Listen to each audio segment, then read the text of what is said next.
Alright, so here's a tutorial on how to pack everything in with your map without making it unique. This will require you to do a lot of editing of the text files yourself, so this is not something that I advise for people who are not already familiar and comfortable with scripting, because you're going to be fucking directly with your levels files. So let's go through this. I have a That's not the font that's being over there right now. That's a different font. I have a Dave panel with a unique font on it. This is just a normal panel. And this is a funnel with a special script, and it also has its own, as you can see from the reading here, its own TSCN, its own scene file that's not included with the game. I also have a mesh lib that is here by itself. So this mesh lib does not have any textures with it. It does not have anything that is difficult to export.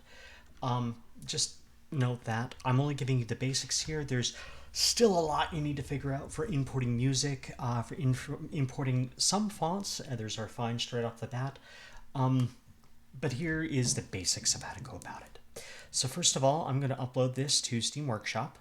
So I already have everything here in the workshop. So if you've never uploaded to Steam Workshop before, you make a folder called Workshop in with your maps and your logs and all of your many save files.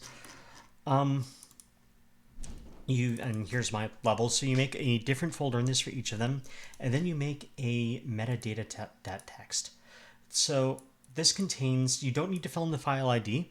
The first time you upload, it will include the file ID, but you do need to include a title. Visibility 3 here means that it's private and no one else can see it. And the primary file name. So the file name, levelpack.tscn, that's the main thing that will be loaded. The hidden file names are anything else that you want to include here. So you need to type in all of the things here. If you feel like messing the scripts more, you can find the upload to workshop script and you can make it include directories, but then of course you'll need to make sure that it excludes dot and dot from the directories that it includes. And then you can just slap down folders in your base and it'll upload everything that's in that folders. But for now, we have everything that we've put over here. Now what I've gathered over here, I've gathered delayed panel.tcsn, and I've gathered the two scripts that it depends upon. I've gathered agent Lingonian panel.trace, the trace file that I made from saving the font in the map. I'll show you that right now. So basically when I went over to this, I made unique this, then I saved it to get a .trace file, and then I copied it to this so that I would have it somewhere else. Or I could also just load agent Lingonian panel.trace now.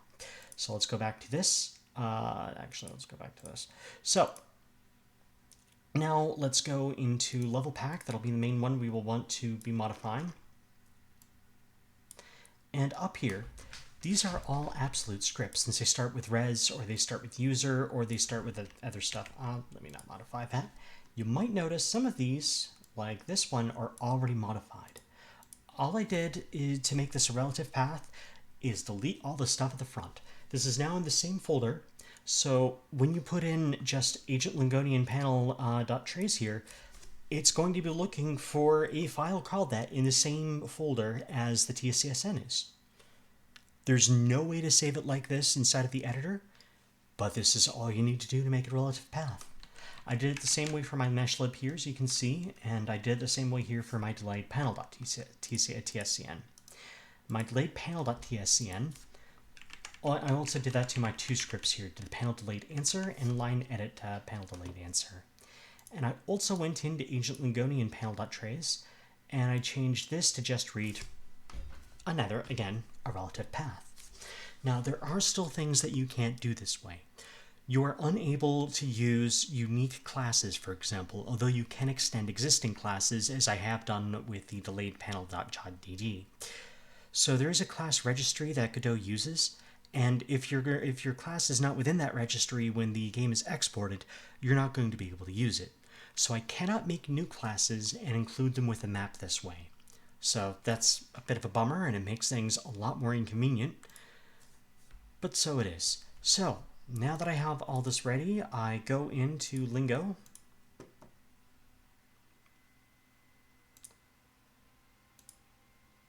And now that I have a workshop folder, I have this upload button that I didn't have before. Now, I already uploaded my game, actually my level. Actually, I'll show you. You just hit upload, and then in a second or so, you should get it. Yeah, successfully uploaded level pack. There we go. Now let's wait till it comes back again. There we go. Now I can just go into my map.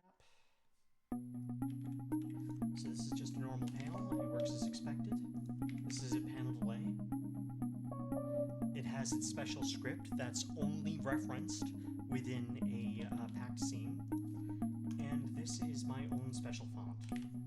So as you can see, you know, funny letters, haha. It has its own smile. That's way too small to see.